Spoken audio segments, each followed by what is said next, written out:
जरा विचार करा, जर मी तुम्हाला सांगितलं की तुम्ही आळशी नाही आहात, तुमच्या टॅलेंटचीही कमतरता नाहीये, पण तुमचा मेंदू एका डिजिटल तुरुंगात कैद झालाय, असं असेल तर?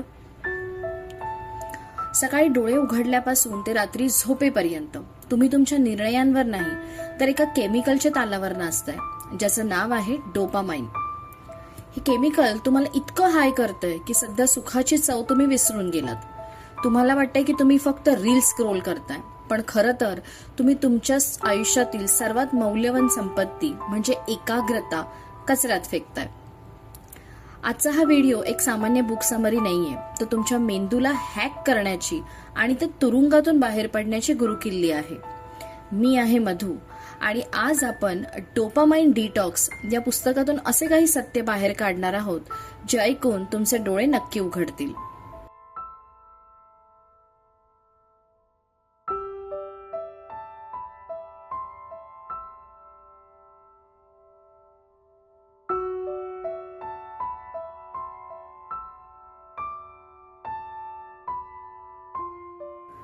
आपल्याला वाटतं की ड्रग्ज फक्त सुया आणि गोळ्यांमधून मिळतात, पण सोशल मीडियाचं प्रत्येक नोटिफिकेशन हे एक डिजिटल इंजेक्शन आहे. जेव्हा तुम्ही एखादं नोटिफिकेशन बघता तेव्हा तुमच्या मेंदूत असा एक स्फोट होतो.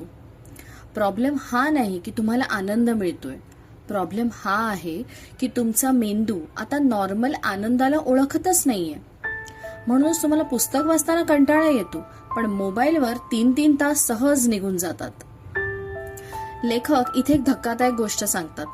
तुमच्या डोळ्यांना दिसणारी प्रत्येक गोष्ट तुमच्याकडून ऊर्जा चोरते. डिटॉक्सचा पहिला नियम, तुमच्या फोनमधील 90% नोटिफिकेशन कायमची बंद करा. जर तुम्ही ते बघणार नाही तर तुमचा मेंदू त्याची मागणी नाही करणार. याला out of the sight out of mind असं म्हणतात. ऐकायला थोडं विचित्र वाटेल, पण तुम्हाला कंटाळा यायला हवा. आपण कंटाळा टाळण्यासाठी फोन वापरतो, पण हाच कंटाळा नवीन कल्पनांची जन्मभूमी आहे. दिवसातून 15 मिनिटं भिंतीकडे शांत बघत बसा. जेव्हा तुमचं मन सैरभैर होईल तेव्हाच तुम्हाला समजेल की तुम्ही किती विचलित आहात.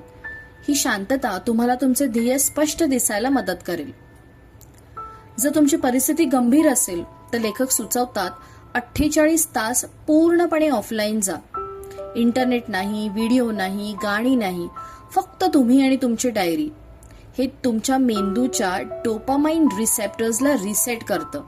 जसं कम्प्युटर हँग झाल्यानंतर आपण रिस्टार्ट करतो ना, तसाच हा तुमच्या आयुष्याचा एक रिस्टार्ट असेल. ते हेच आहे की जे लोक स्वतःच्या डोपामाइनवर नियंत्रण मिळवू शकतात तेच जगावर राज्य करतात, बाकीचे फक्त युजर्स म्हणून राहतात. आज मी तुम्हाला एक चॅलेंज देते. पुढच्या 24 तासासाठी तुमचा सर्वात जास्त वेळ खाणारं ऍप अनइन्स्टॉल करा. काय वाटतं? तुमची हिंमत आहे करायची? असेल तर कमेंटमध्ये आय एम इन असं नक्की लिहा. लक्षात ठेवा, तुम्ही तुमच्या सवयी बदलल्या नाही तर तुमच्या सवयी तुमचं भविष्य संपवतील. सोल डायरीजला सबस्क्राईब करा, हे व्हिडिओ लाईक करा आणि स्वतःला घडवत राहा.